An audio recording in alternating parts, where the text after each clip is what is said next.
Hello everyone. Today we have a very special guest, Eliza. She's here on a special request from me because at this moment, one of the biggest trends that everyone is talking about, we're actually a little bit late talking about this, but AI is the biggest disruptor of all. And I have known Eliza for about 3 years now, and today we are going to discuss her journey, how she started, what brings her to Poland, and and how important it is for every one of us to start adapting to AI. And she's going to share her specialties on this matter. Thank you so much for coming. Thank you so much for inviting. Very happy to be here and to share some of my perspectives I have with your viewers. All right.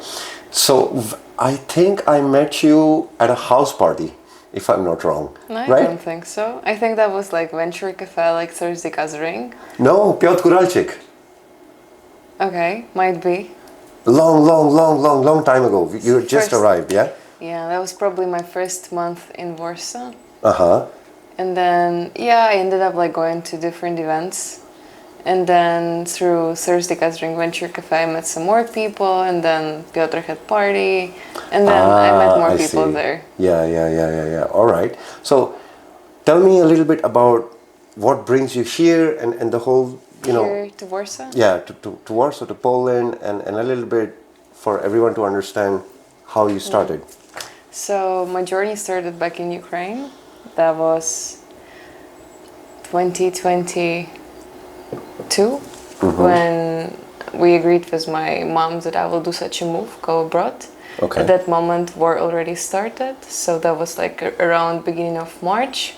And then we were having this conversation, so what we do next, because at this point a lot of Russian soldiers were raping and killing Ukrainian girls and women, and my mom was like, I want you out.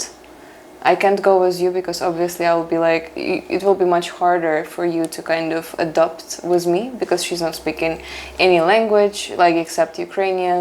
Right. And then she was like, older, so it was harder for her. And she was like, it's my home, I'll stay here. So but which part of Ukraine?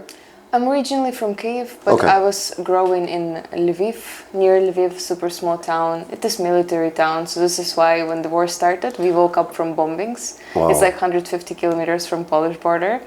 So yeah, and after like volunteering days and like not nights, but like almost like all these first days of war, all this news coming, and then we just decided that I go. So basically what happened, everybody in Ukraine had like extra bags prepared. So anything happened, you have your documents there, some maybe money, some clothes, and you go.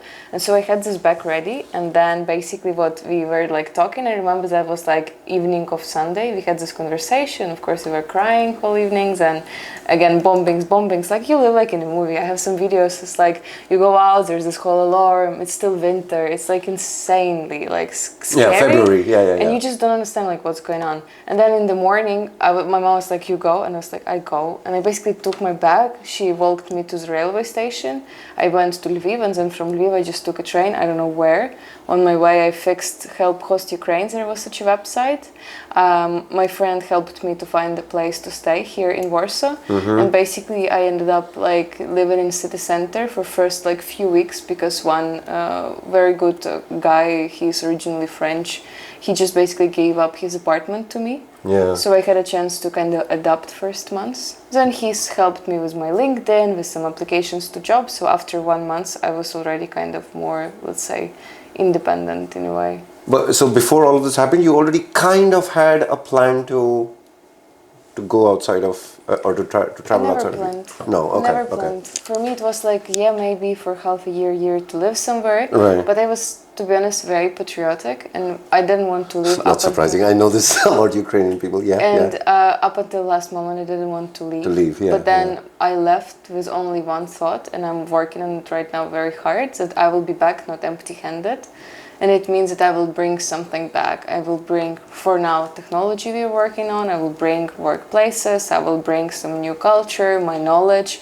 And then I will help Ukrainians also to kind of, grow like people everywhere in the world do right now. So that was my kind of, let's say, thoughts and vision. So this is why I left, because honestly, like among people who were in Ukraine, especially at that moment, like all those who left, they were called rats or stuff like this. So it's like you kind of understand that like your life and you can do much more from abroad, but at the same time you have this pressure from Ukrainians who of course Stay. are very patriotic, and it's fine because I was like this first days as well. But then when you start to look at the situation from all different perspectives, you kind of get it in a bit different way. So as I knew languages, I just left the country and basically yeah. So you're here. You start making your LinkedIn. So what are the first things that you were doing? Like, what was the? How did you start here? Like, as a, what was your first jobs? I was still studying in Ukrainian university.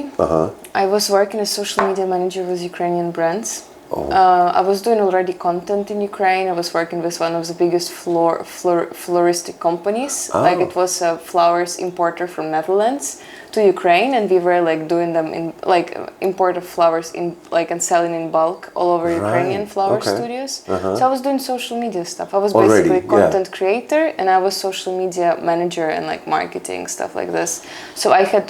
At the end, before the war started, I had like a personal brand of one expert, like she was a psychologist and talking about like mental health. And then another one, I had this floral studio. But then when the war started, everything just stopped because nobody had money to pay and nobody had like interest to do any of these. Yeah, sure. So when I left, I basically was left. I mean, it was a shock to the whole economy, right? For everybody. Like, People. Tell me, was it somewhere at some point this hope that this because you know a lot of people were saying you know, of course everyone in Warsaw was really closely following it, so a lot of people were thinking, or at least few people were thinking, this is just going to blow over. It's a, you know, Putin is kind of like blow over whole Ukraine, you mean? Or no, it's going to blow over, as in it's not going to, there's not going to be a war. Was there this kind of emotion?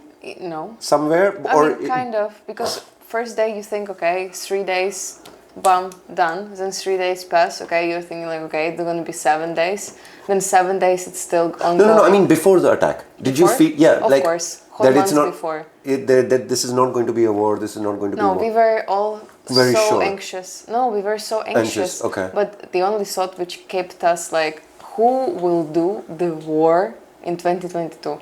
Yeah, exactly. That's the only thought we had, and then it happened. And you know, because my mom was military in the past, and like I had a lot of friends whose parents were military, and we had these conversations prior, and some of the people were saying exact dates even, and we were like, no.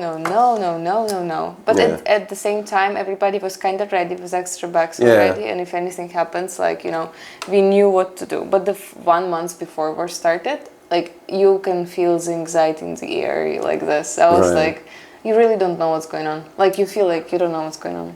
Yeah, so I mean, why I'm asking you this, because in my circle of friends or people around me, or, you know, like in the whole expat circle, a lot of people were of the opinion that this is not going to be a war. And a lot of people thought that, no, you cannot trust Russia. And I was in the former group where I was thinking, no, come on, there's not going to be a war. This is just like, you know, threatening, bluffing kind of tactics. And then it happened. Yeah. So we're back here. You started doing social media, and then you started learning Polish. Never learned. Never learned? No. It just kind of happened itself. Really? Never learned. No. I maybe watched one series because I learned English by watching series, and then I had this, you know, as they say, fall in love with a person from the country so that you can speak their language. I had some, like, let's say, very little dating period with one person, and so he was always like, nothing happened between us. We were just like going on dinners, and then he was like, why you're not speaking to me in Polish? Like, speak to me in Polish. And then at some point I just started, and then he gave me some books. I started reading them, and then, you know, we stopped talking, so I never had a chance to talk in Polish to anyone again. And then, yeah, it just like, for now I use it in like any institutions or in situation where nobody speaks English. Friends, everybody speaks English, so like I don't really speak Polish, I would say. But you know, if there is a situation, I can easily switch. So, but if you need to go to like a government office or something, yeah, like this, for such institutions, I'm good. Okay, that's really, because this is the only Polish practice I have basically right now. Well, it can be very useful because I kind of struggled with it. I think for me it was more like I just realized there's no way to have a business over here without learning Polish. Yeah. And the only way to do it, a lot of Poles do it. They don't speak any English, and then they just go to UK and just like hardcore start learning English from scratch. And I was like, okay, well, I mean, I'm living here almost 10 years. You need to. Yeah, and in my business, you cannot go to Castorama or wherever and not know what's a screw or what's a drill or. Yeah. So okay, so now you're here. You're doing social media marketing. You're kind of getting acclimatized, and then what? Where did you go from there? Yeah, I actually was doing social media on the side because this guy who supported me was a place to stay first months. He was like, "Oh, this is your bullshit. Go and get work at corporation." So as I at that point spoke also almost fluent German, I started working for a Capgemini, like a big corporation, as recruiter on a German-speaking market. Yeah, I was working as a recruiter for some time, and on the side doing social media projects because I had a camera. Like I was doing some pictures of people, and then I was doing some content for brands, for like barber shop, like some beauty studio here, and some other stuff. I was even at some point doing pictures for people, like shootings. And I remember I had request from one guy, he needed the shooting for his Tinder profile, so we did the whole shooting. Well, hello. Wow, okay. Yeah, so like that. And then I kept it in parallel, and then at some point on some event I met Matthias, who is right now my co-founder, but in the past he had another company, and then they were building a community of AI enthusiasts worldwide and organizing AI hackathons. And then we met with him somewhere, and then he was like, "What do you do?" And I was like, "Oh, social media," and he kind of checked what I do, and then he just invited me over to work for them. Okay. And then this is where my journey with AI started, because basically 3 years ago he was the person who introduced me to AI. So, at this point, you're still doing recruiting for Capgemini, or that was? At that point, you yes, were, yeah. Yes, and I on the side do some social media projects. And I remember he told me he showed me AI GPT-2 playground, and then some Midjourney image generations. It was insane because he was like, "Tell me something, and I will just give you pictures like this." And I was like, "Oh, some kind of I don't know, teddy bear in a pink pajama sleeping on a pink moon somewhere in space." Bam! Second, he shows me this picture. It's like, wow. That's crazy. Wow. And so I was very much impressed, and then I started using it in my flows, like as a social media manager. Nobody was using it. Like, when I was doing this post, like, of course, nobody knew that it took me 5 seconds to generate, and it looked like super cool professional, because again, I'm not native English speaker, I'm Ukrainian. So for me, it's also hard to get the native, let's say, English vibe. And with the GPT-2 playground before ChatGPT, that was like this. And then I remember he told me like, "Oh, you work in the box, come work for us and be outside of the box, like thinker, so you need to kind of go out a little bit." And in the corporation, I felt like I'm degrading from some kind of ways. And this is why I was kind of compensating it with my side projects. Because it was fine, stable work, solid company, and good for my, let's say, resume, for my CV. But again, like one thing that guy told me, the one who supported me at the beginning of my journey, he said to me that at least half a year. So half a year, and I quit. And then I started working for Matthias for his previous company, and then I was. What was the previous company doing? They were organizing AI hackathons worldwide. With top technology providers like OpenAI at the beginning, Cohere, 11 Labs, and stuff like this. So now you're starting. So this is really, I mean, I'm really thankful that you agreed, because this is what I really want to understand for someone who hears AI everywhere. You would be surprised, like educated people in every field who just who are not even paying attention to ChatGPT or AI or any of this. They're just like, AI, shmai, we're doing what we're doing. A computer can never replace what I'm doing, and it's not true. I mean, it depends. Yeah, it depends, but it also depends on how you ask the question, right? Or what to AI? Yeah. Of course. And if you ask it in a certain way, you really can get a lot of things done without actually going to a professional. I'm not saying professionals are already useless, but I mean, I cannot imagine how the medical industry is going to cope with this, because if you're giving certain, you know how you feel, yeah? You know what the symptoms you are experiencing. Yep. And a doctor might forget one of the lessons that he had in his 6 years, 5 years, whatever doctor has to study. Maybe he was hungover that day, missed that lecture. Yeah. But AI will know that if you have these 7 symptoms, it's either A or B, yeah? Yeah, or maybe there was some kind of other input of information and then it will give you some other wrong answer. So I would just say never over rely on AI. Okay, You need to okay. double check always, because ChatGPT does not like to be stupid, let's say. Uh-huh. And so it can give you answer even if it does not know.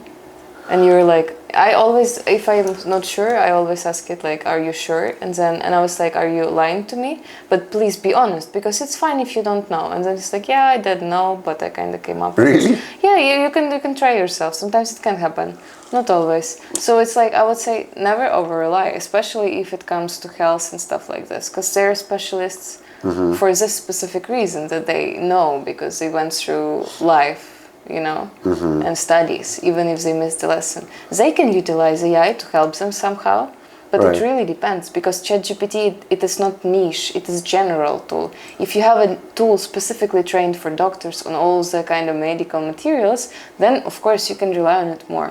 Right. But ChatGPT, I wouldn't say. So. Well, okay, so ChatGPT, case in point, I think ChatGPT really became dumb like 2, 3, maybe a month ago. And I started having arguments with it because it's like neglecting what I'm saying. I'm asking for something and it didn't even bother reading the question.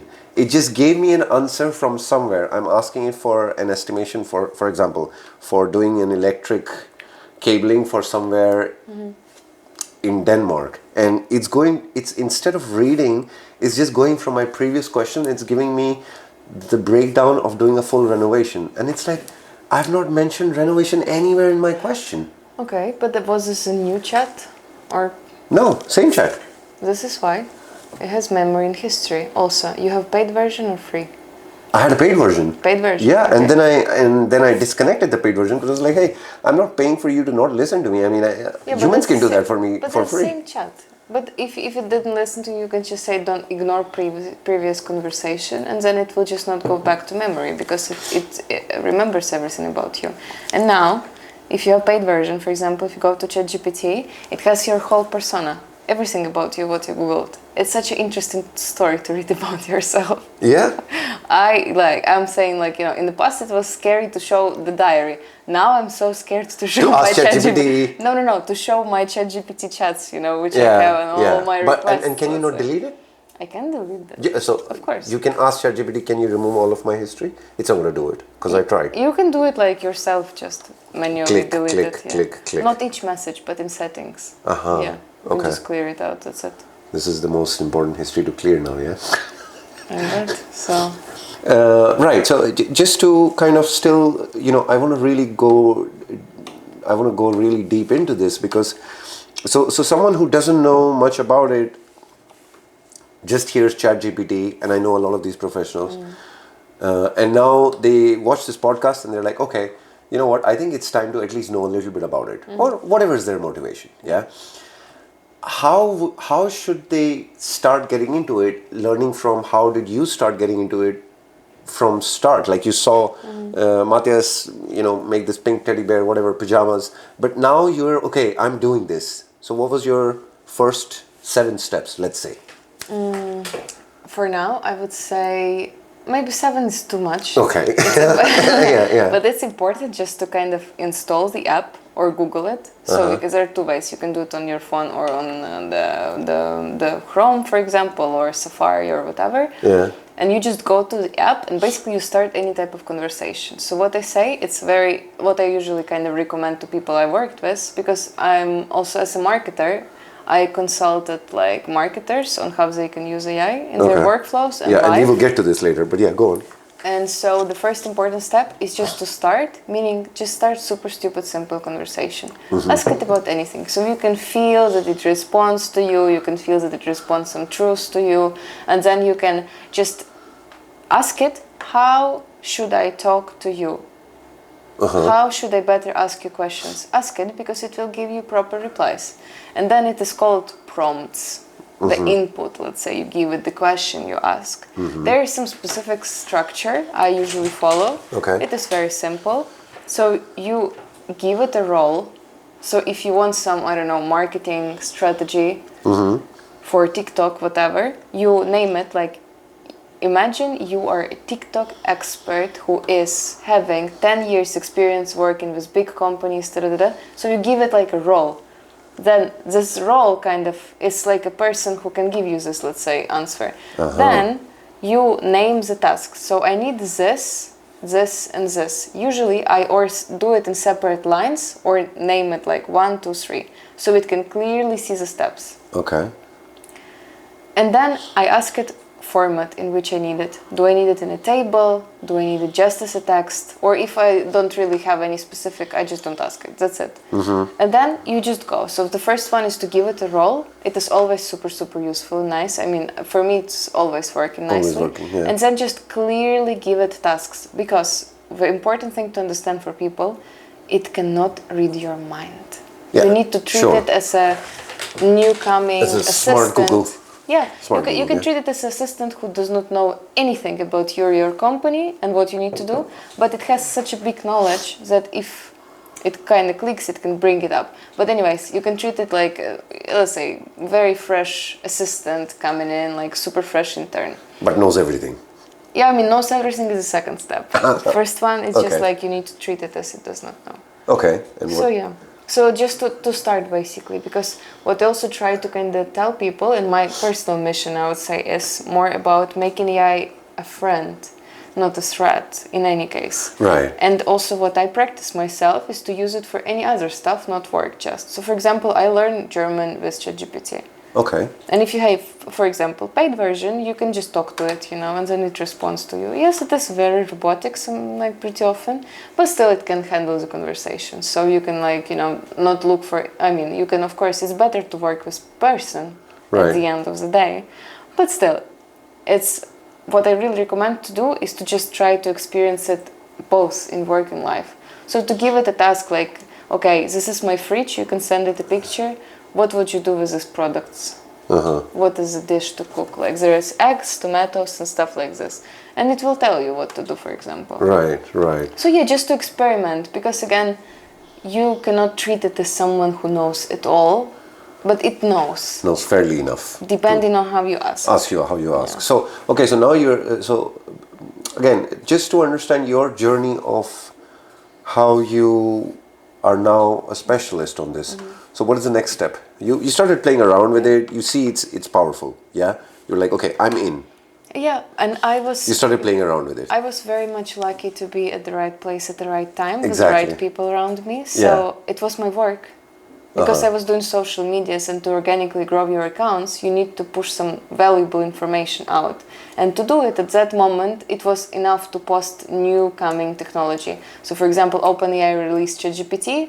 Next 3 minutes, I should post about it. 3 minutes, not later than like 5 to 10 minutes, let's say, because it will not go up in views and stuff. And I was more responsible for organical, let's say, growth of our accounts. So I was always on top of any news, Right. just because I knew that I need to, kind of keep up with this. This is where I learned. I'm always saying like I was building this community of AI enthusiasts worldwide, where we were organizing AI hackathons. So I had no chance not to become one myself. Right. Yeah. Yeah. And now what people are really, because there is this FOMO, this fear of missing out. Everybody's like, yeah. There is hundreds, thousands, like tens of thousands tools out there. Do you need all of them? No. No. I use ChatGPT 95% of my time. Right. And also the paid version. Yeah. Now I The $24 or the $200? No, the 20. 24. Yeah. Okay. 24. Yeah. I mean, 200 is also available, but it's just deep search what the school is there. So if you want a business plan, you should invest in the 200 trial at least. Really depends what you're doing. I would say not for everybody is useful. Yeah. Yeah, for now, for example, Google also has deep research, which is much more powerful than OpenAI. So I would say it is about the tool set you choose. And it's not about tens and 15, like 20, 50 tool you need to use. You need to use like 2, 3 which work for you, that's it. And for me, my work in the past was to explore all these tools and also support and bring them to kind of our audience, you know, as I was doing social medias mostly. So then it was my passion at some point to just explore these tools. And even right now, I'm always like, oh, new tool today, I'm trying it out and just seeing like if it works, not. You mean all these tools that like once in a while they show up in my Instagram feed, like, Yeah. hey, have you tried this for Yeah. your social media growth? Blah, blah, blah. There's a bunch for podcasts as well. I mean, I haven't. Of course, yeah, I can tell you even now name you a few. Okay, we'll come to this after the Yeah. podcast maybe, yeah. Okay, so basically what you're doing right now is like your social media for AI. What do you mean? Your role in this company is exactly. I'm co-founder. You're co-founder, but like before that, when you started, you were doing social media management for. For that previous company? Yeah. I was doing social media marketing, let's say. Okay. And then later on I switched to events and partnerships more. Okay. Okay. Because it was fun apparently to organize hackathons worldwide. What is a hackathon? Hackathon is an event Uh-huh. which is specific challenge for developers in the past. Currently it's more for developers, business people, marketing people to work together. So it's event/challenge for people to build with specific technology based on specific request. Okay. Based on technology or request. It usually is for 24 hours, 48 hours, or 3 days, or maybe 1 week, depends.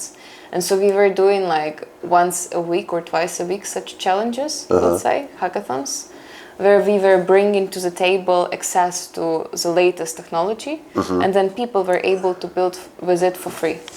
On top of your platform. Yeah, on our platform. Right. Especially if you're in Europe, you know, some American kind of companies, this, that. And then if you're somewhere in Africa, like you have just computer, but then like what to do with it? And so, you know, we were given access to people worldwide. So they were able to build with the latest tech. Plus we were bringing people from these companies. So they were also onboarding, let's say, people on how to use this tech. Wow, I have so many. As we're going deeper, I feel like I have more questions. So you're not doing any programming. Me? Yeah. I can, if needed. So. But very like top kind of level, very primitive.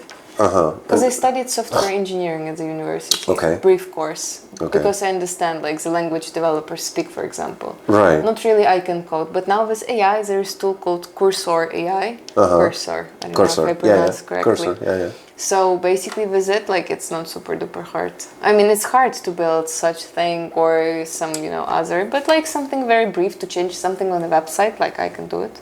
Okay. So. Yeah. So you can use AI for programming, but how, for example, if someone from a software engineering background, if you get up tomorrow and decide, hey, I want to be an AI engineer, do you know what I'm saying? AI engineer, you mean engineer with AI, or just only use AI and don't really code, but just AI? No, use code as well. Yeah. Is there some kind of certification that you could do in 6 months and then you can be an AI specialist? Good specialists learn by themselves. Like any course will not define you as a specialist. I believe in it. Okay. And the best way you learn, you Google stuff. Because you need to be curious, but you need to know what to Google. This is where courses might be supportive, but when at the end of the course, when you finish it, you still have to do a lot of legwork yourself. Yes, it does not mean you're a specialist. Right, but you do have a certificate and you can claim. Yes, but then, companies do a test, like you need to code, let's say, while being on a call with this team, and they will ask you questions. And then you need to be able to answer them, Or it's, different perspectives. So I really personally believe in self-learning. And I would not say that any certificates are mostly, of course, for knowledge, for connecting with the right people, I believe as well. And then knowledge I mentioned, right? Yeah. But then practice makes perfect, Makes perfect. But so there is some certification that you would say, okay, this is somehow worth the time and the money? Yeah, so each top technology provider, for example, like Google, OpenAI recently released their academy. They all have their knowledge bases, and they all have their sort of academies where you Okay. can learn Okay. more about some specific set of skills which you can use for using their tool. So, for example, Google has very good kind of Google developer type of kind of space where you can learn about coding and connect with top world, let's say, developers. So I would say it's just about following the top technology providers, and they're usually having something on their pages. Okay. Okay. Um, so now we have covered this part. How do you see can AI help someone who is a startup in an industry that's not technology and wants to build, has an idea? Yeah, the idea could be selling car tires, selling pet food, or selling musicians to events. Yep. Yeah, that's my personal favorite. um, Now you have this idea. Okay, I want to have an automated sales process, marketing process, content creation, cold outreach, and customer agent, and then database of musicians. And is this all possible through AI today? In collaboration with, yes, you will save so much time, so much time. Okay, okay. But again, you as a person need to know which tools to use. And where people struggle is to Google and spend a little bit of time, just check what this specific tool does. Right. But nowadays, there are a lot of creators and experts in different spheres, and to grow their audiences, they share these insights. So I myself, I love X and LinkedIn because you can follow people who are specifically doing something you need, for example, like sales, Right. some outreach automations, and then you can follow their posts, and they usually share the flow, what tools they use, how they use them, and stuff like this. So you learn again, because you can Google it all, but it's taking so much time. And now again about Googling. Yesterday it was like a little bit mind blowing for us because we're looking for different, let's say, programs to apply to as a startup. Okay. And then there is Gemini, Google AI, Google AI. which is basically having this deep research. And so we kind of named it like, okay, we need a table of grants, let's say, in France. It was like, okay, I'm searching through this amount of websites, okay, coming up with a table. At the end, after 3 minutes of it searching, it went through 236 websites, and it gave us a table with each and every program, with its status. Is it open? The applications are open. Are they gonna be open? How much is the grant? What are the main kind of, requirements? And we spent 5 minutes. Wow. Which will take me personally to go through every website at least 3 days. 5 days? Yeah, I mean maybe 3 days, yeah. Yeah. 236 websites. Wow.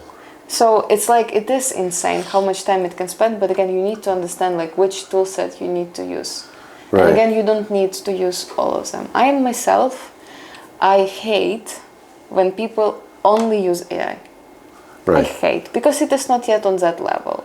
Or you need to be so much precise to have you instructed at the beginning, and then you really spend so much time on it, so then later on it can catch up. Plus now, like, AI can learn by itself, by each and every action. So this is what we do with Reply Pilot. So every interaction is kind of processed by us in a way that every new one is better and better and better.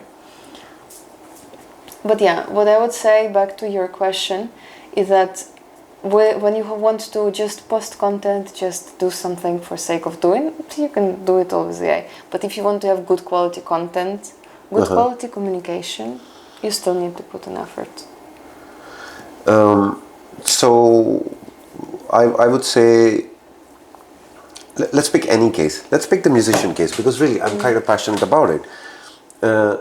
How would, like, what applications can you, because there's, it's an AI, it's the gold rush for AI. Now everyone is doing it and everyone is trying to sell their product. So if you go and Google what AI tools can I use for social media, it will be crazy.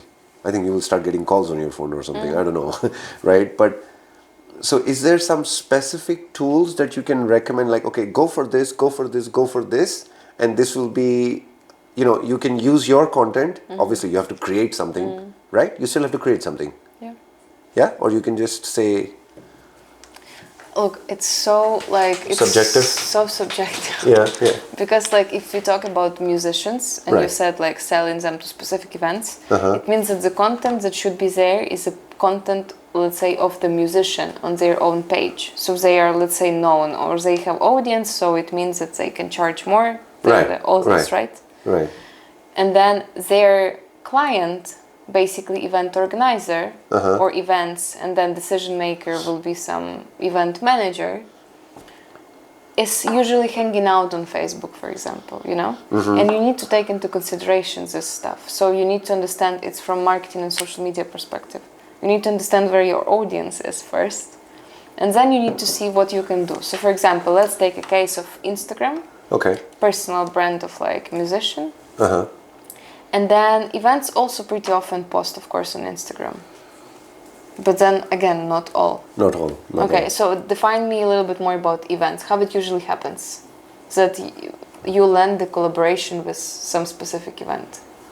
You mean for the musician thing? Yeah.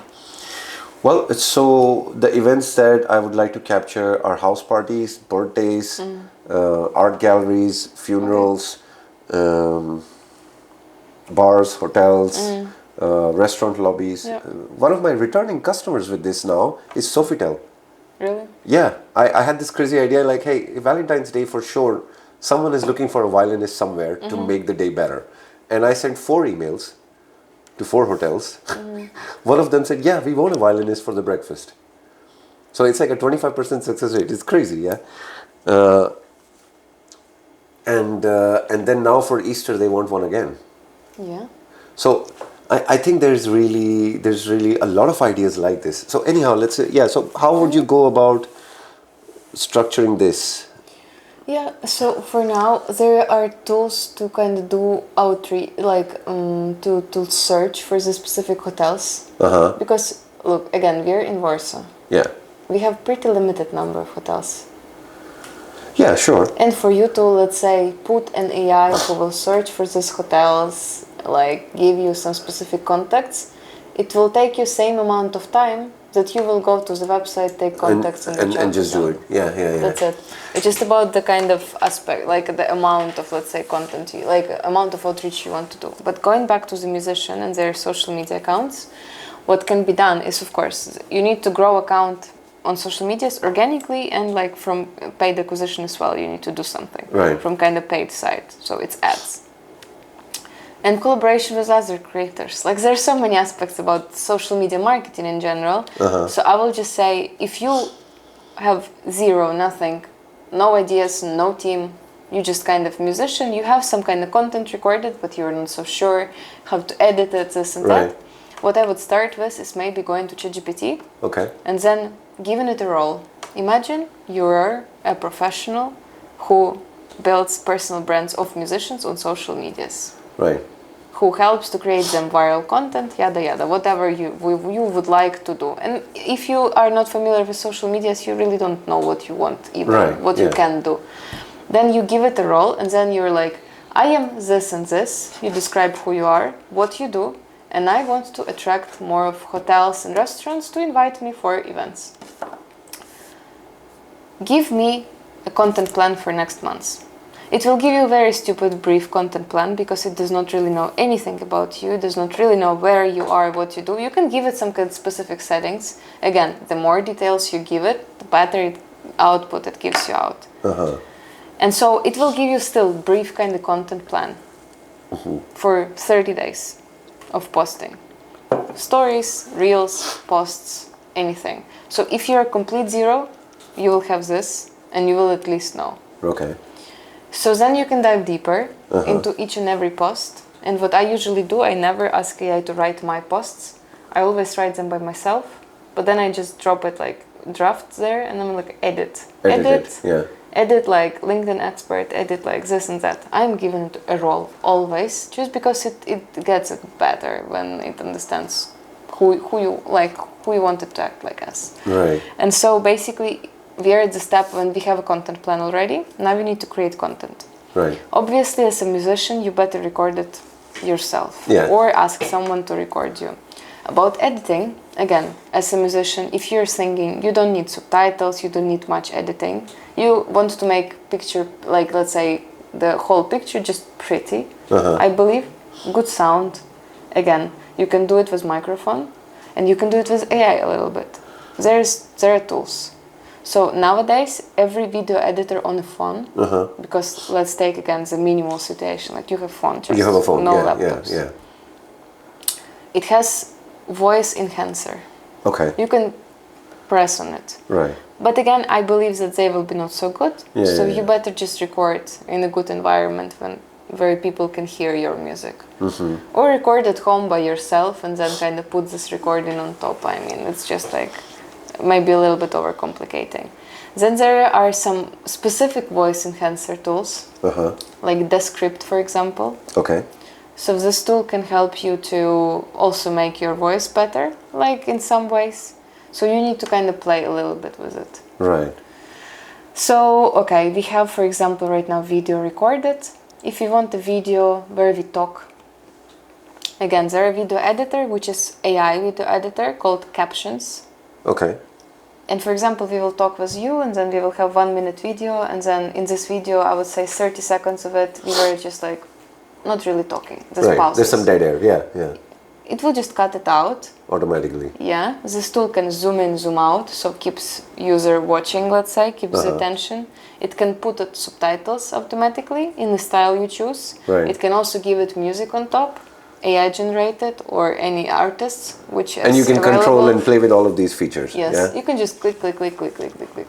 Yeah. I Okay. basically would say what's important if you start with any type of tools, any software, just be not scared to click and try, because like you will never know, because it's sometimes you can go through all the manuals, but again, if you click, you know, you kind of feel it. Like I always like, this is how it works for me. Yeah. It's just, you know, I click. Play around with it and you will Yeah. learn Yeah. everything Yeah. related. So if I can kind of summarize this, you know, to be a specialist in AI, you just need to really invest, I don't know, 100 hours into learning and into tools, and then you can go to the market and say, hey, listen, you have this pet food, dog food brand, and you want to go viral with it. I can, if you pay me 5,000 zlotys, I can make you the whole plan for it, and then in 3 months you can see the results. Is this something, a fair statement? I mean, yeah, if you will be only relying on AI and you have no other knowledge, because again, it comes, like you name this one right now, it's basically a task of a social media marketing manager, let's say, Right. marketing, communication, let's say, and AI expert is different. Different, okay. Because I cannot say I am AI expert. I am AI enthusiast because I explore. I'm not AI expert because I cannot develop AI by myself. I mean, I am AI enthusiast who is knowledgeable, and I use AI in my workflow, so then I can help other people who have same workflows to use AI, because I also don't want to brag and like bullshit. Right, right. Just because I know that myself, I am knowledgeable, but at the end of the day, I'm not technical knowledgeable, you know? But what I also funny, what I realized, I always say AI is like foreign language. Okay. You learn, one moment clicks, and you're fluent, you know? This is what happened to me. At the beginning you struggle, but then you click, you try, and then at some point you just understand. And every other new tool you explore, you kind of like know how already to do it. Yeah. what to do it, like how to use it. So very, very interesting point here. You say you're not a technical expert, right? How to be a technical expert on AI? With AI, it's just to use AI in your flows, like workflows, coding. Coding. Yeah, in coding. And when you're saying coding, what is this? C++, Java? What are we Yeah, talking? any type of language. I think AI is suitable more as like Python. Okay.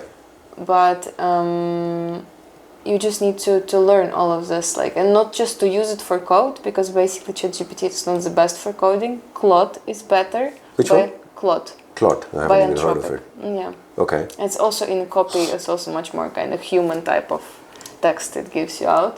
Okay. So you need to, of course, use it.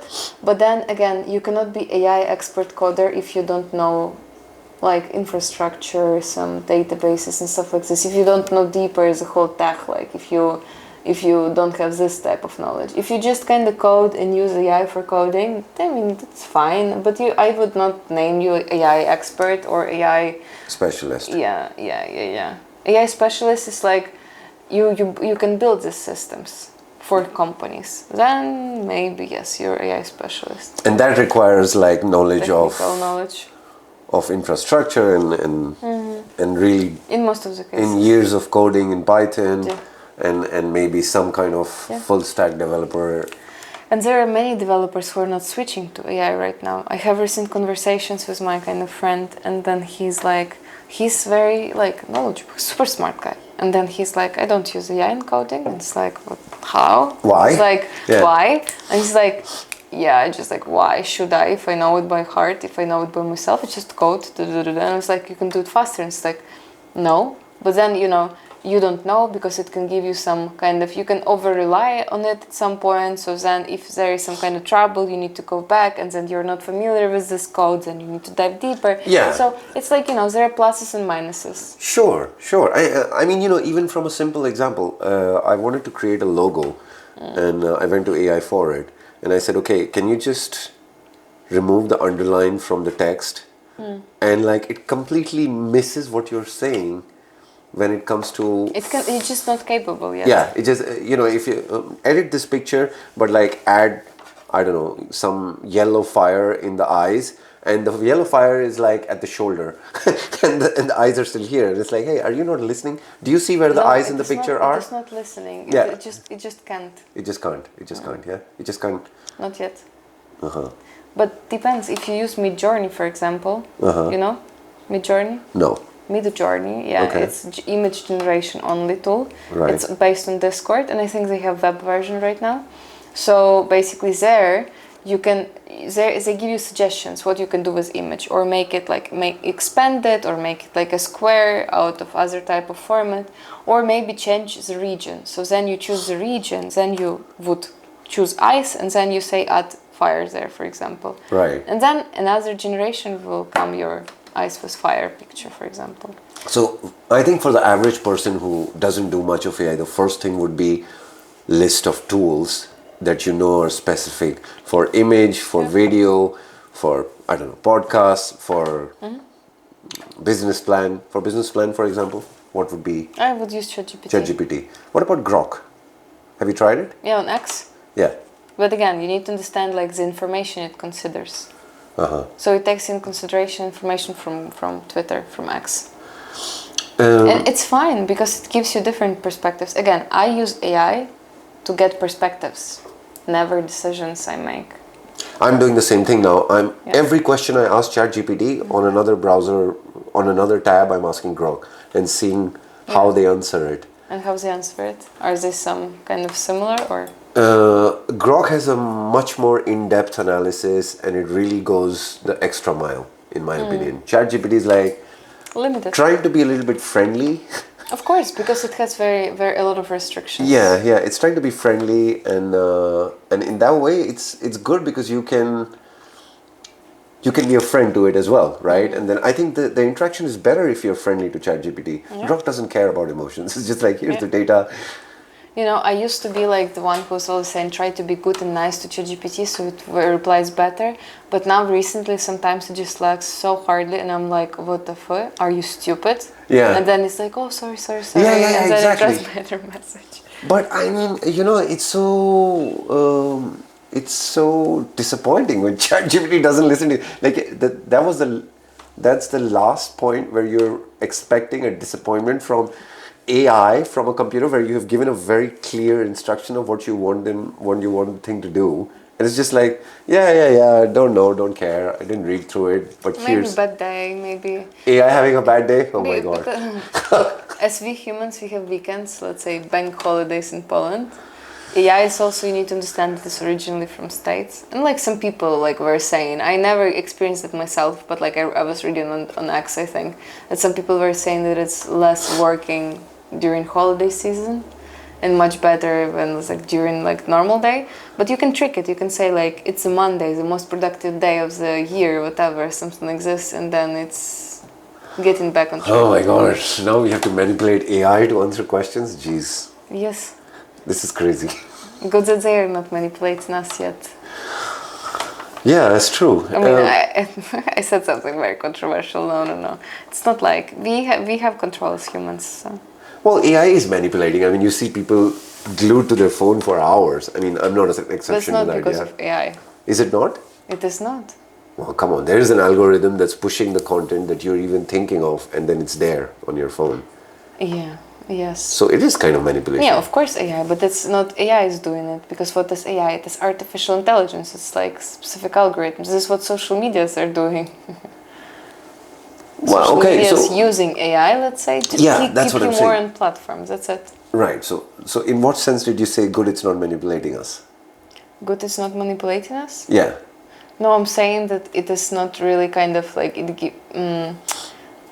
that still, like, for example, I clearly understand that whenever it says to me I need or double check or not to listen, or maybe listen, but like still with my personal perspective.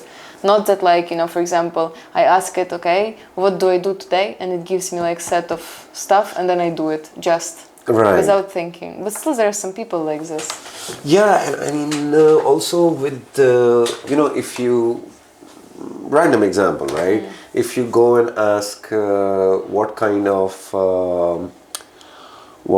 of protein powder should I buy, or what kind of cosmetics should I buy? I was having a conversation about this with someone as well.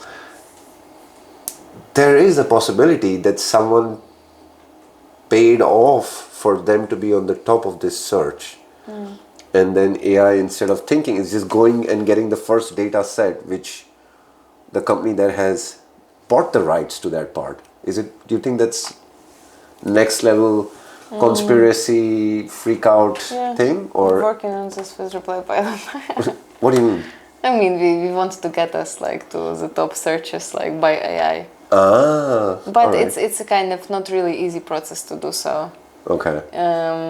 I would say like there's so much information out there. There's so much information out there. Oh, so much. And like every specific AI tool is just kind of, choosing their specific data set, let's say. And again, as Google has access to all the websites, let's say, OpenAI cannot have this access. Because if they will have, like, why Google would allow them to do it? How can Google block them? They don't have the latest information, OpenAI? I think. And Grok? Grok is more X tweets and content based.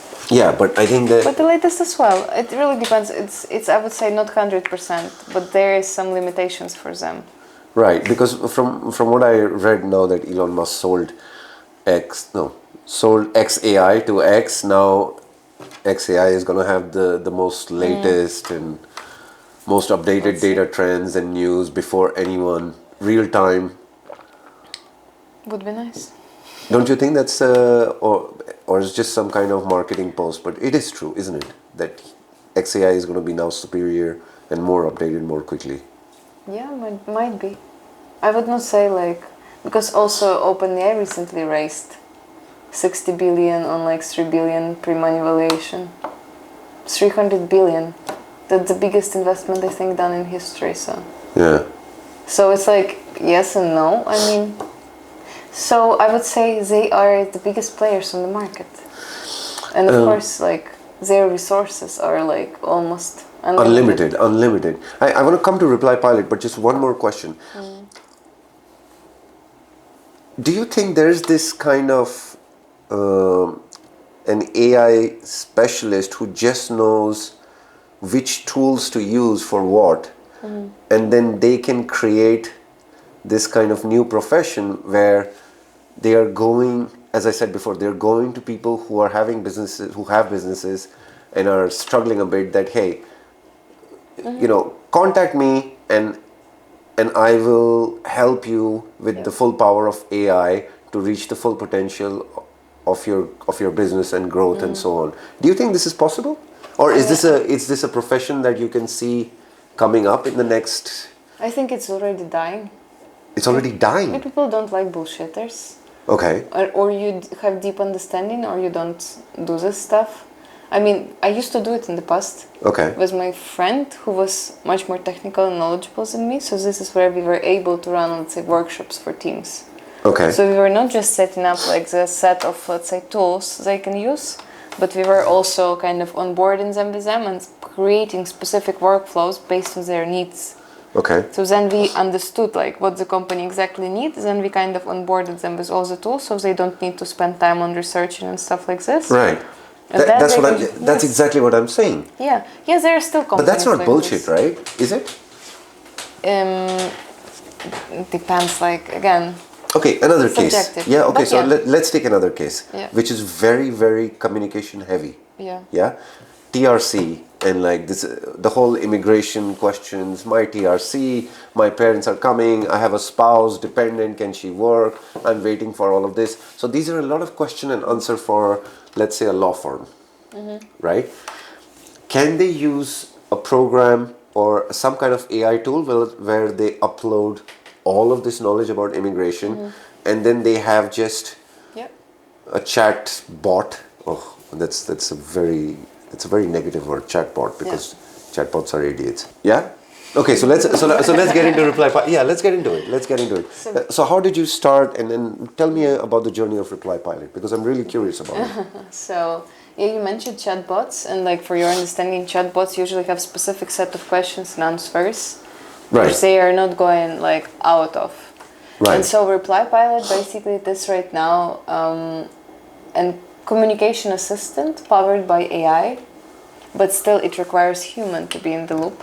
Right. This is what we don't want to remove. Okay. We don't really automate everything. What we Right. automate is, let's say, the response creation, which will be as suggestions to the user. So again, Reply Pilot is basically a communication assistant for individuals and businesses, which can capture your personal data or your business data and then use it in conversations on any social media platform or messenger to just respond to any of your inquiries, but still with a human in the loop. So for example, you business, you have 100 plus messages on social media, let's say, and WhatsApp as a law firm. Right. And then you used to have 3 agents replying to all of this because it is over too much, and then handle very personal communication with everybody because they're your clients and they have specific history with you.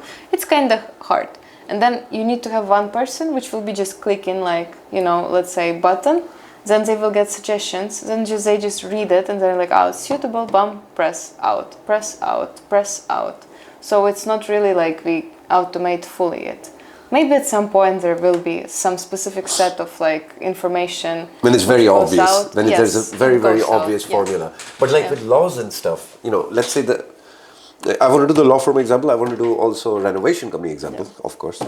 But the law firm example, this is really kind of straightforward because the law is the law. And this is like, I mean, it's kind of, I'm sure there is a library which which your agent can kind of go through in X.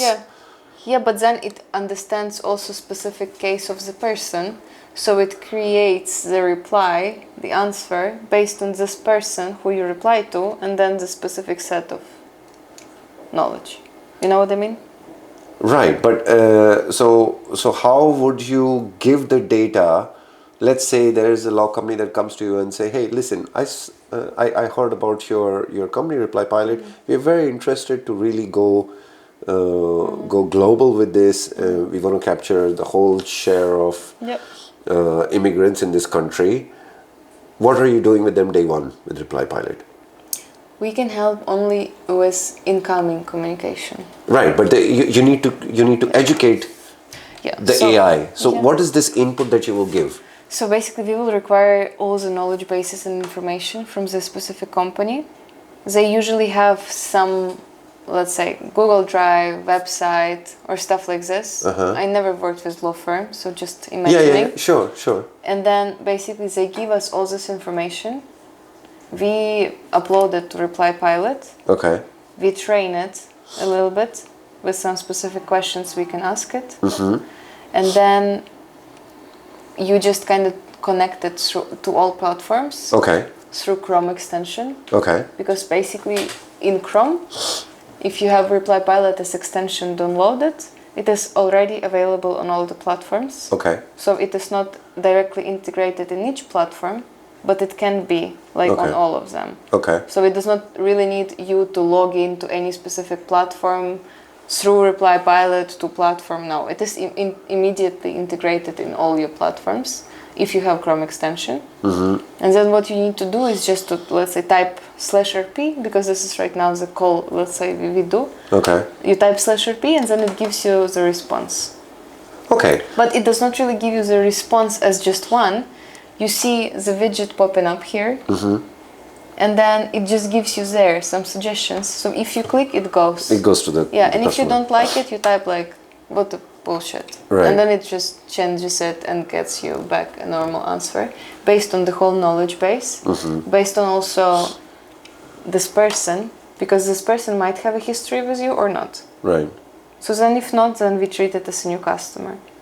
And then we also keep in mind that based on these questions, there can be this and this and that service connected. Then we, let's say, propose a message which will suggest the person to buy any other additional, for example, service. So why Reply Pilot is special? Because it does just not only understand content, it also understands intent, and it can be set with a specific intent. So if I want, for example, to convince you to use Reply Pilot, I will ask, let's say, Reply Pilot to write a message that will make you try to use Reply Pilot, you know. Right, right.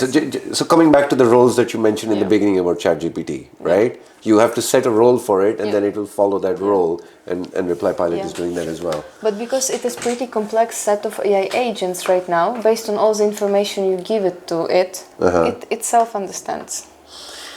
Okay, so now let's come to something that I think I can really relate to much better, and it's very kind of rudimentary. I have all of these conversations with people on WhatsApp, What's up? right? Which can summarize all the pricing and estimation of renovation that I'm giving to people, right? So now I'm coming to Reply Pilot and saying, hey, listen, you know what? I want Reply Pilot to take over this part where someone is asking me, hey, I just bought an apartment, what would be the price to renovate it? And then it just follows, it just behaves like me exactly, and starts to give a realistic approximation. For this, what would be the input? Would you upload all of my chat history in it? I have this huge history of conversation and data and calculation that I'm doing for renovation for a customer. So, you know, someone says, hey, I have an apartment, so and so meter square, here's the floor plan, here's the details. How much would it cost to renovate? Give me an estimate. I'm coming to Reply Pilot and saying, I have hundreds of these, I don't want to deal with it. Yeah. How can you help me? So you upload all this history of your conversations, which are answered by you. Right.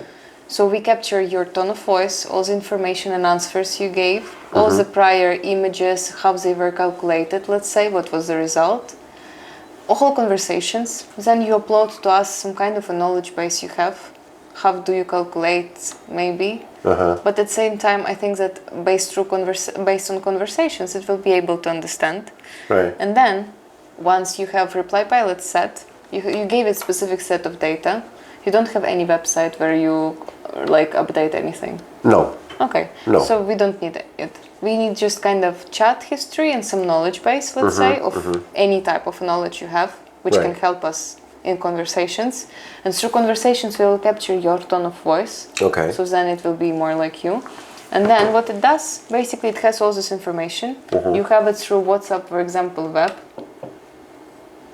Yes. because it's Chrome extension again. Right. So whenever you go to any conversation, the person sends you this, and I need this calculated, how much it will cost. You type /rp. Slash what? /rp. RP. Okay. Because this is how you, let's say, Reply, activate yeah, you Reply activate Pilot it. Right. The- So on the Chrome, it will work on Chrome. on Chrome. And what about the phone? Not yet. Not yet. Okay. Yes, for phone we need raise money. Right, but you can have Chrome on the phone as well, no? No, we're not yet integrated in phone at Okay. all. So it's just Chrome Web, like this. And then you type /rp, and then basically it gives you answer. And just to understand the scale over here, when you say for this you need to raise money, how much are we talking roughly? Perfect scenarios, it's millions of dollars on 10 plus million valuation.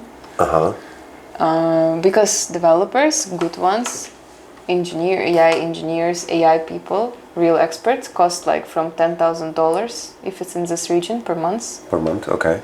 From 10. From 10. From 10. It's the barest, it's the lowest. It's not good specialist, I believe, even. Not the one which will be matching what we need. Okay. And the one which will be matching will be 20,000. Right. But if you can go other regions, that can be cheaper. Other regions Like such as Ukraine, Moldova, Romania, maybe. In States, it's just enormous. It's going to be like so crazy.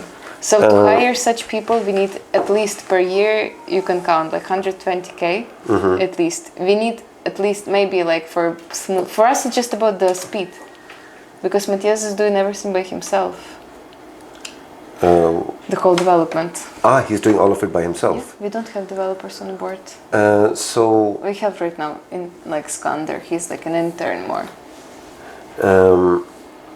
and have you gone through this with Reply Pilot? Have you gone through this process of pitching to investors and so on? Yeah, of course, we are constantly doing it. No, but anyways, back to your topic. Yeah, sorry. So about this, let's say, use of AI, basically based on all your calculation, AI, like Reply Pilot, will be able to give a reply with everything calculated and written in the way you would write it, for example. And also with potential follow-up questions, because of course you are knowledgeable about how to sell and how to convert. Right, yeah. But for example, if you take an assistant to do this work for you, you will need to train the assistant. Yeah. If especially some fresh person. And then Reply Pilot understands. You just have to export your conversations into a text file and just upload it onto this. Yeah, it's in current version like this. But if it will be connected, it will automatically be able to go through it. Okay. And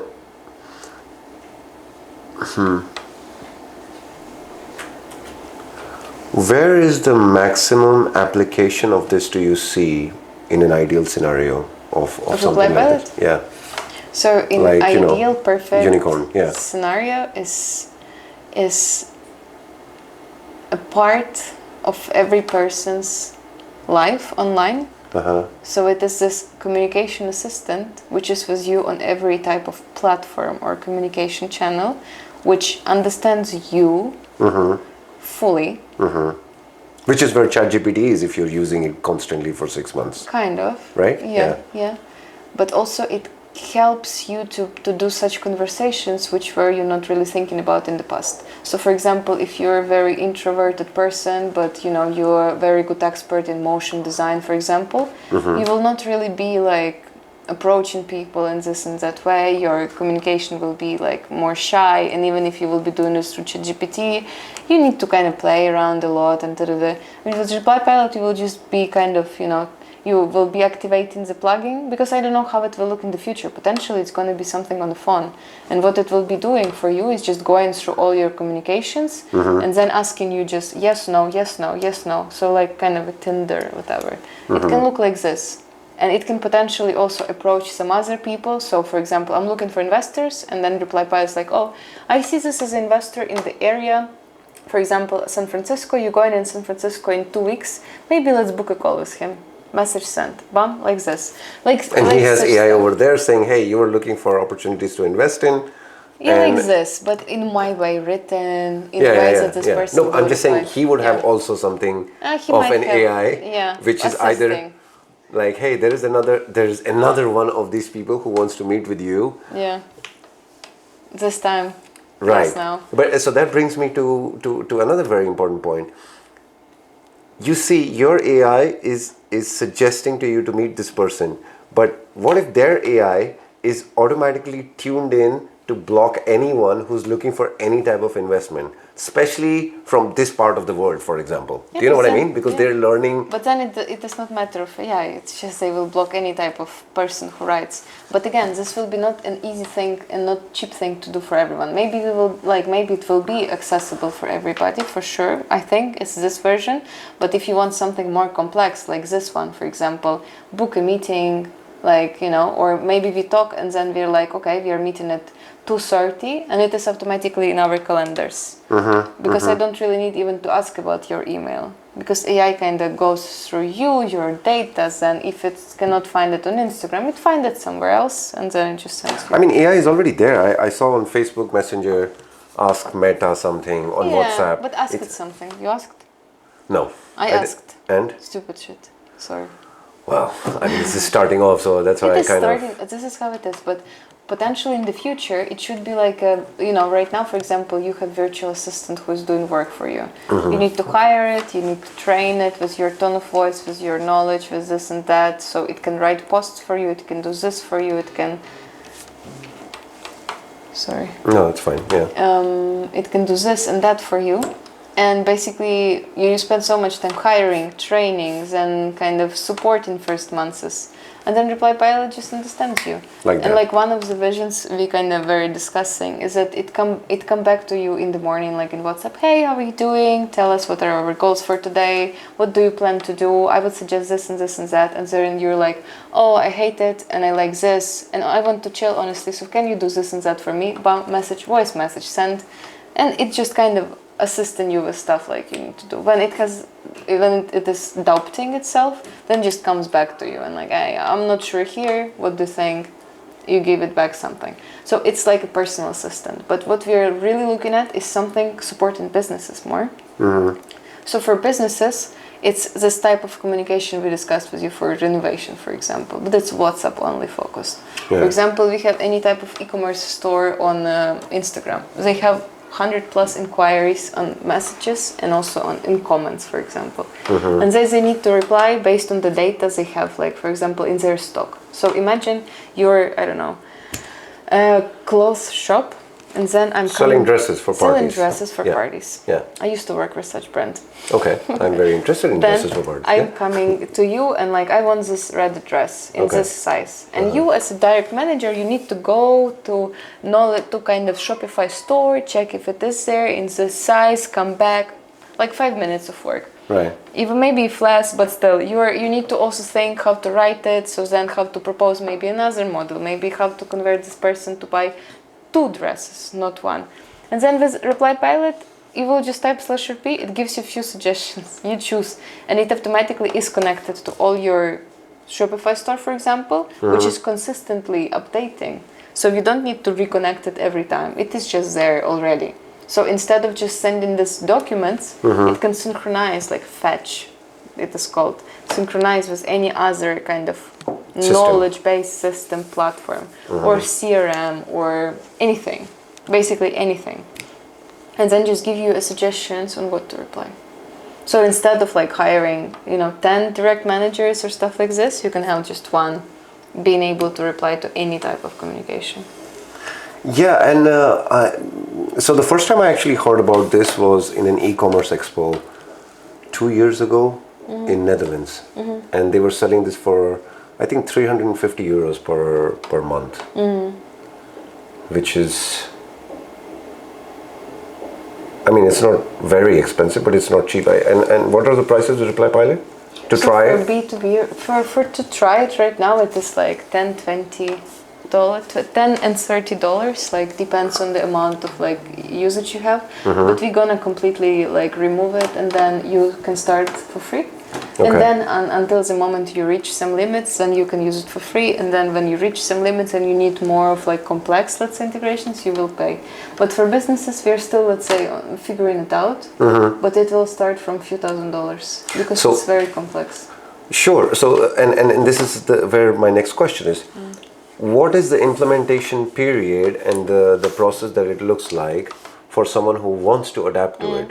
And do you charge for this onboarding process? How? No, for now it's set up. Set up is for free right now, just Okay. because we are starting out and we're yet kind of exploring different niches and like looking for our pilots. So yeah, setup is for free, but then it really depends on the amount of messages this agency business handles. Right. As we talk about it, and if we come back to the previous conversation we were having about a law firm, I genuinely feel like medical knowledge and law, legal knowledge, this is kind of finite, isn't it? I mean, what we finite in the sense that there's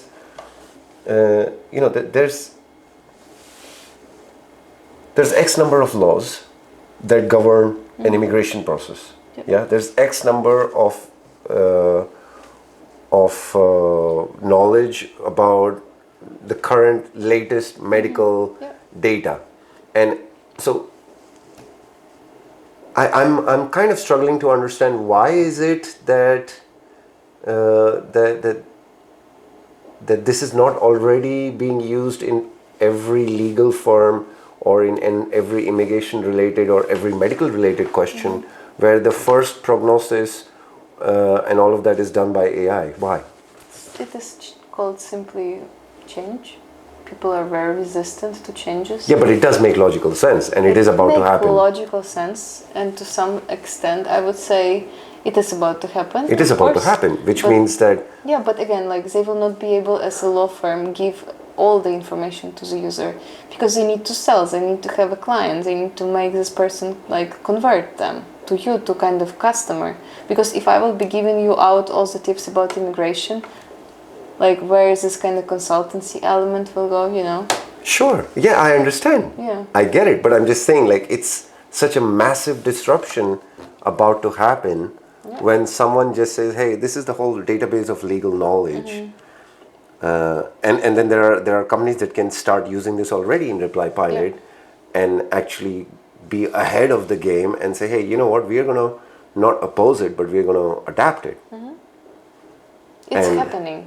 It's happening. Yeah, and it's just so interesting to see this kind of quick change happening, because like it just past 3 years, let's say, everything started to change completely.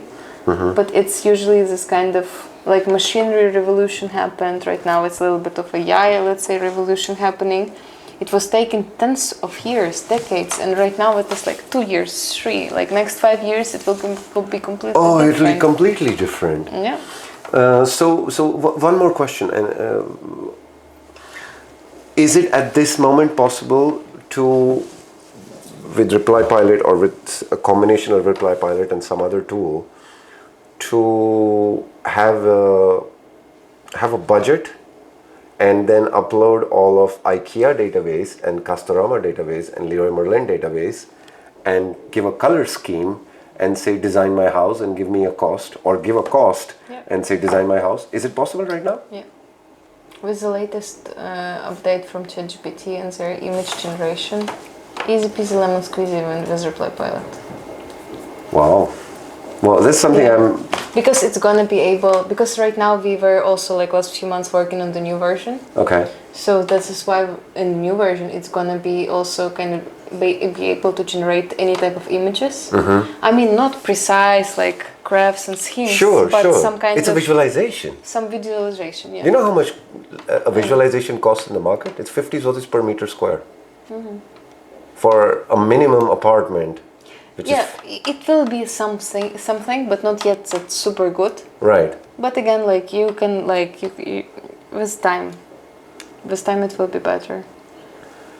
I cannot. It's just insane how many, let's say, professions in a way will be taken. Yes. But at the same time, not that fast. Well, they're not going to let it that fast. But if that's another thing. I think. I heard it on another podcast, like the ChatGPT and the AI that we are using, they are really limiting and restricting it, the intelligence of it, so that it doesn't create this mass People are not yet disruption. ready. People are not ready for it. No. And I think that's also, now that I'm thinking of our entire conversation, I think Reply Pilot also, you're really pitching it as a customer response agent, but it is really much more than that. It's communication. It's a communication Assistant, specialist, let's say, 'cause, yes, and it can do much more than just reply to customers, right? it is fully communication, let's say, assistant. Assistant, it is right. set of AI agents which are supporting this online communication. Right. So what we have here, your AI agent No, for it is. online We need to communication. change it like Yeah. right now. We are in a process with a lot No, of no, no. things, yeah. And that's fine. I'm just trying to understand. So even right now, even your agent has the capacity to do a lot more than what Yep. what you're claiming it to be. It can be a designer. It can be. Yeah, recently with a new update from OpenAI, we realized that we can also edit. So now I would say it's kind of like there's all of this that we have talked about, right? Including what we just talked about, which is can be a major disruptor. Tell me, what are your thoughts about when the full force of it comes into being? Lawyers, doctors, designers, all of these people are fully impacted. Can you share with me, what do you think, where are we heading with this? So there are going to be services, two types of services, AI and humans. AI will be cheap, humans will be super duper expensive. And if you're a good specialist, you're going to cost much and you're not going to lose your job. And you still can involve AI, I think, in your workflows. But if you're bad and like not really kind of trying to adapt, then you're just like losing, that's it. And that's just net nature of competition in a way. And like it's fine to live on different levels of life. Not everybody needs to be like super duper millionaire, billionaire, whatever. No, I mean, people can live simple life and be happy. They can even ignore using AI. I mean, maybe at the end I will end up like, I don't know, buying some farm or some vineyard in like Italy. This is my dream. And I will just quit this all online media, like, and I'll be just, raising my kids in nature. With a flip phone, no smartphone, yeah? No phone at all. No phone at all, wow. Only Landline. only kind of envelopes you can send me Oh, yeah, with, sure, with this birds. What's with women in Italy? I don't know, everyone. I've spoken to so many ladies who all want to end up in Italy. Is there some? There's great energy there. I love wine, and I want my wine brand in the future. Like I want to have wine yard and like produce wine and send boxes to my friends over Christmas and stuff. All right. With my surname or my family surname, I don't know. Maybe I will take surname of my future husband. I don't know yet. But anyways, I think that it is again like it really depends. But what I would suggest for everybody is just to explore and to at least try to make AI your friend. Because even if you don't need to use it so much in work, it's fine.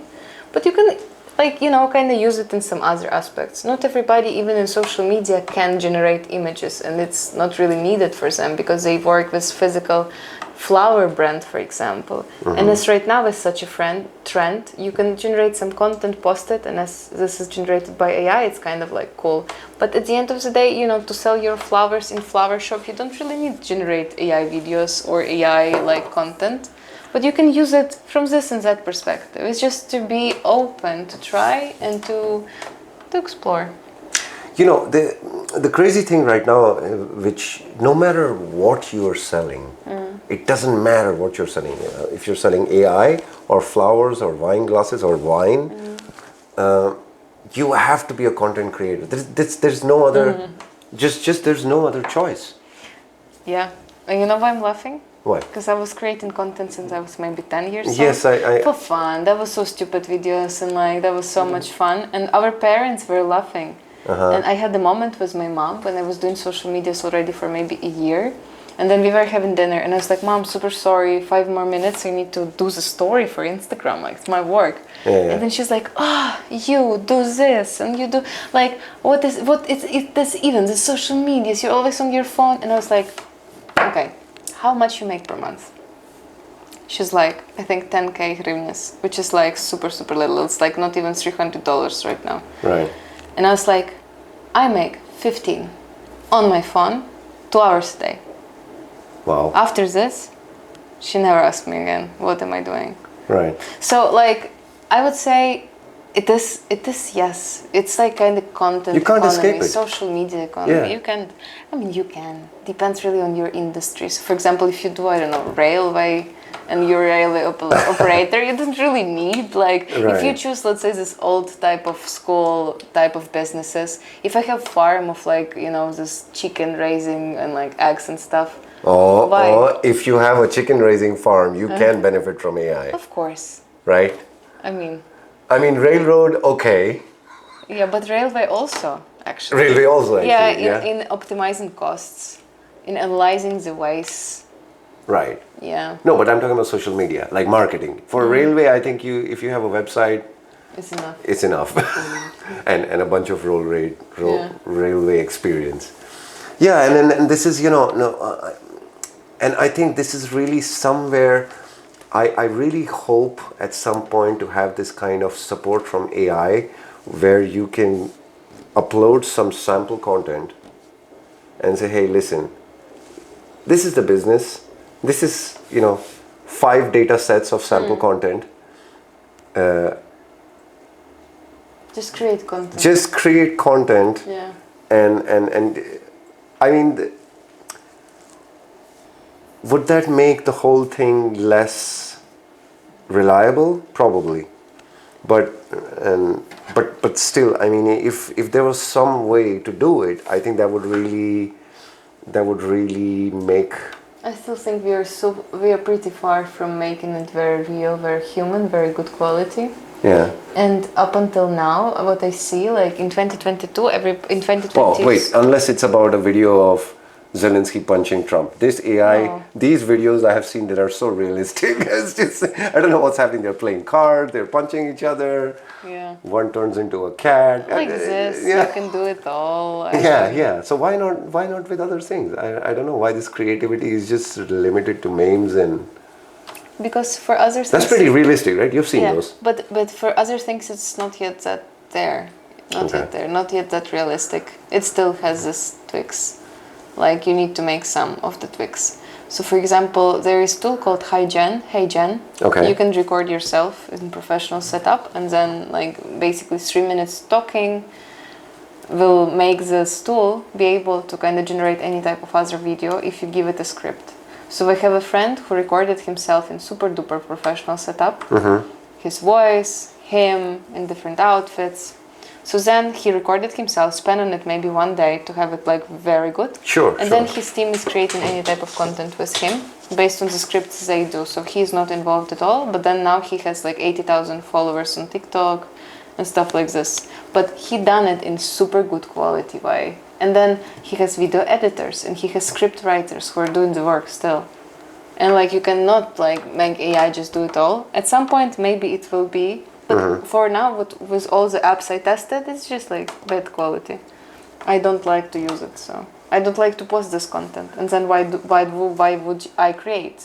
Right. And if it looks fake, that just the credibility goes away right away, right? And this is what happened in last year. In 2023, ChatGPT was released, more AI tool coming. 2024, everybody started implementing so much AI that in 2025 right now, if you are a little bit AI generic, red flag, people will just kind of not even read you on LinkedIn. You can see it in your statistics and how people respond to you and your posts. Oh yeah, definitely. I mean, that's why I to use the word chatbot, it's so annoying to have the same question again and again, and I see sometimes still there are some websites that are using it, but I mean. Yeah, but now chatbots are also different on websites. Yeah. Now they're much more better, but. Much better. But back in the day, to have this kind of. Oh my God. Lame chatbots for any kind of inquiry on any website. Yeah. It was a disaster. Okay, so I really hope that we can along with the podcast when we publish it, if we can get some links of the tools from you. Sure. So that everyone who's here watching it or listening to it can get a good grip of the tools that they can start using today to be an early adapter, to not be afraid of AI, to make it a partner, and to increase their productivity, save time, learn from it. What else? Yeah, learn from it. It's one of my favorite things. to learn different angles and perspectives. But just remember to not over rely on AI, because at some point you will not be able to think by yourself. Yeah. So this is where you need to balance. Yeah. But you summarized it very well. And for sure I will send you links. I have specific like Notion pages with all of them already done, so I will send it over. Thank you so much for doing this. I hope we can get you back once there's newer versions of Reply Pilot, and help more people adapt through it. Yeah. And good luck with everything. Thank you so much. Good luck as well. Thank you, everyone. See you soon. Bye-bye. See you soon. Nice.